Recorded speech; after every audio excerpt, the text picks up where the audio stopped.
Hey there, welcome back to Badass Messaging. We're still in Module 1, Messaging Basics, and here in Lesson 4, we're covering messaging for the connect phase. Now remember, the connect phase is about like building a connection, building relationships with your audience, and here in this lesson, we're going to talk about how your messaging contributes to that and why messaging is so important to that.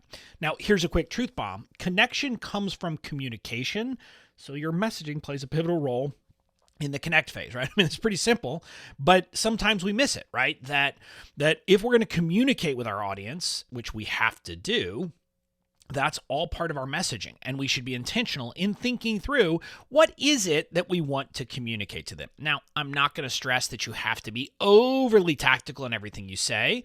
I'm simply saying that when you know your messaging, when you dial it in, it's really going to help you to connect at a deep level. So here in Lesson 4, you're going to learn why messaging connects deeply, how your messaging interacts with your stories, and how you'll find an endless source of content, social media posts, and emails when you do this whole messaging thing right. So that's what we're going to cover. Let's dive in. First, let's talk about how dialing in your messaging leads to connection. Now, a key idea I want you to get here is that connection comes from a sense that you and your audience share common experiences. When they feel like they have something in common with you, when you are kind of part of a similar group, that will help them connect with you. When I talk about stories, one of the things I talk about is I want them saying, me too, I've had that experience too. It's about having those common experiences, right? And so look, stories create connection, but being able to express what your audience is feeling is even better. It'll help you go deeper with creating that connection. So let's talk about how messaging leads to connection. So messaging starts with understanding, right? Dialing in messaging starts with you really getting to truly know your audience at a deep level. Then you're expressing their experience. Effective messaging will have them feeling, literally saying, how are they in my head? People say that to me all the time, that I express things better than they could express it themselves. And it feels like I have kind of, some people say, burrowed into their brain. But the idea is they feel like, wow, okay, the way Bobby describes things is truly how I've experienced them. And you know what that creates? That creates empathy. It creates this thing that I get them. And empathy is connection, right? That's one of the things that people, when they read your messaging and they feel like you truly understand what they're experiencing, what they're feeling, what they're going through, it creates this sense of, that you're connected to them because of that empathy. That's what it is. That's kind of the path of how this does it. And so this is why dialing in your messaging can lead to deep levels of connection. Now, again, I was talking about how dialing in messaging is even more effective than stories, but I want to make a point here. Combining stories with language that really expresses your audience's experience, that is what creates ultimate connection. In other words, when you're doing the storytelling and your messaging is dialed in, so the way you tell stories, the way that you kind of characterize things in stories from your own life, the way you characterize your experiences, the feelings, etc., when you can do that and combine the two, that leads to amazing connection because people can connect with the story. Maybe they can relate to it. Maybe they've had a similar experience, but also the way you're talking about experience, feelings, etc., connects with them as well. So that's, kind of the holy grail, if you will, of creating connection through your content. So with that, now let's talk about the role of messaging and stories, right? Let's kind of dive in. And what I want you to get is that your messaging shapes the stories you tell and how you tell them. So it's both pieces. Like, what stories do you pick to tell? And then how do you tell those stories once you've picked them? And so let's talk about different stories and how they kind of fit in with messaging. So your origin story. This is kind of your path normally of how you kind of have done the same thing they're trying to do. And it's based on the hell and heaven you identify in the process of dialing in your messaging.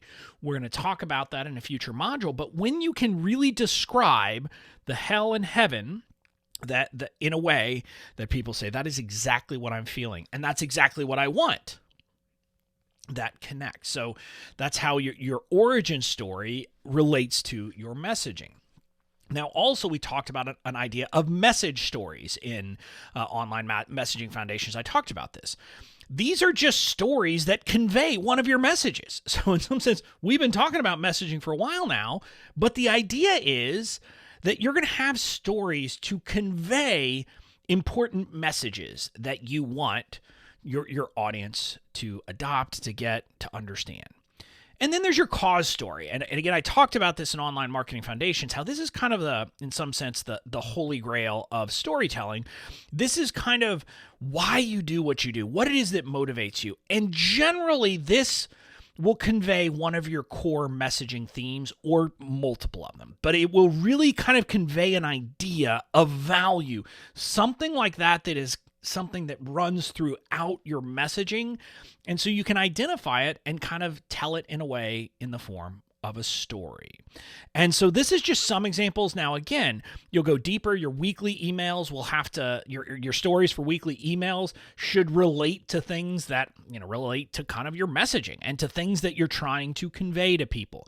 But I wanted to give you this example of how you're going to use messaging in your stories. And here's a warning. If you haven't nailed your messaging, the subjects of your stories will seem random, scattered, and irrelevant. People will be like, not only will they say, well, what does this have to do with anything? It'll just seem like you're all over the place. Now, my stories in my weekly emails, people often say, what in the world does this have to do with anything? But it ties in ultimately, and they get the tie-in.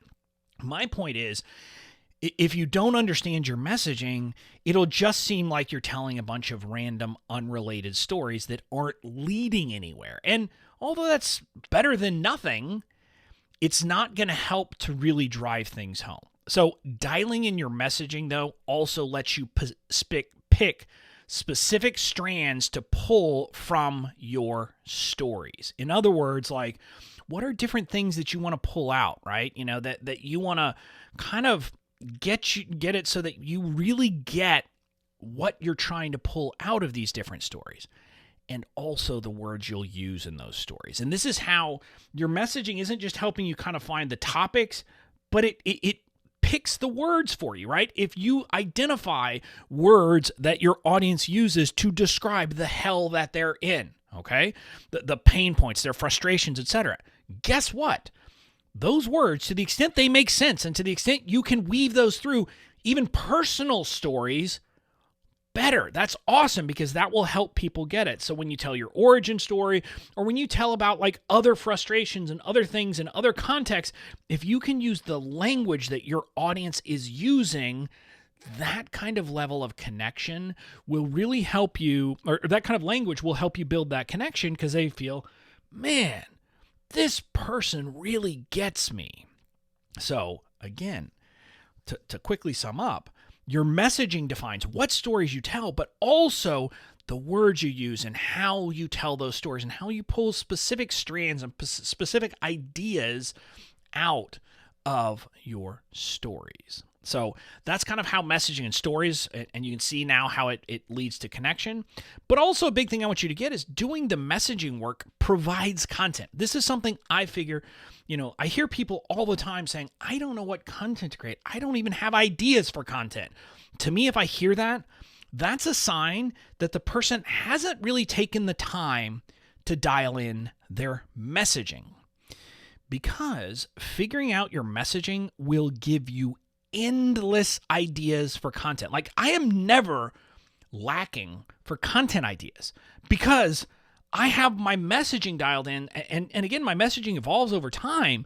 But because I know the messages and I know the things that you're going to be developing through this course, I can create content for days.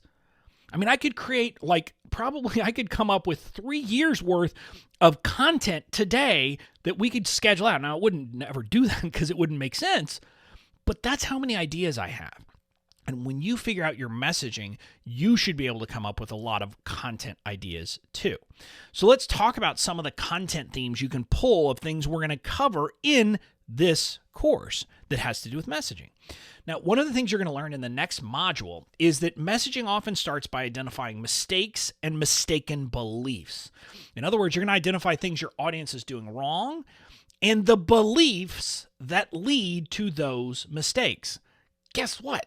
Each one of those mistakes and the belief underlying it is a potential topic for content. Now, depending on how big the mistake is, you might do like an entire long form content, whether it's a podcast, a blog, whatever, about one mistake. And you should be able to identify scores of mistakes. And once you start this process, and it may seem hard right now, but when we get to it in the next module, what you'll learn is once you start to identify mistakes and then find the beliefs attached to those mistakes, guess what? Then you can identify other mistakes coming from that same belief.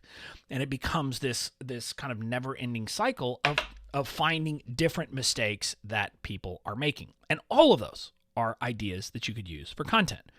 Next, we're going to talk about core themes. One of the things you're going to develop, and we'll do this in Module 3, is you're going to develop your core themes for your messaging.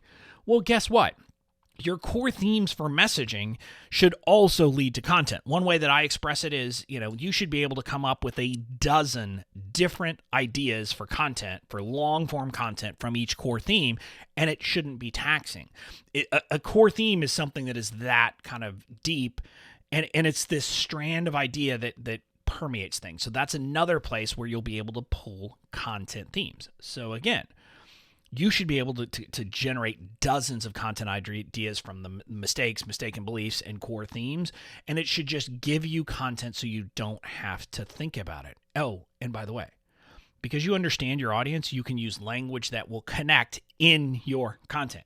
Just like you do in your stories, you'll take the language that you've developed, that you've kind of figured out that your audience is using, and that will help you to create content that truly connects with them. That is kind of, they say, yes, this is speaking to me and speaking to my heart, to what I want, to all of those things. So summing up, dialing in your messaging will help you connect with your audience by helping you find language, stories, and content ideas. So take the time to identify how you can connect with messaging. And I want you thinking about that as we're going through this course and how this all fits in the overall BOMU framework. So that's it for this lesson. In the next lesson, you'll discover how messaging plays a role in the convert phase of the BOMU framework. And I'll see you in that lesson.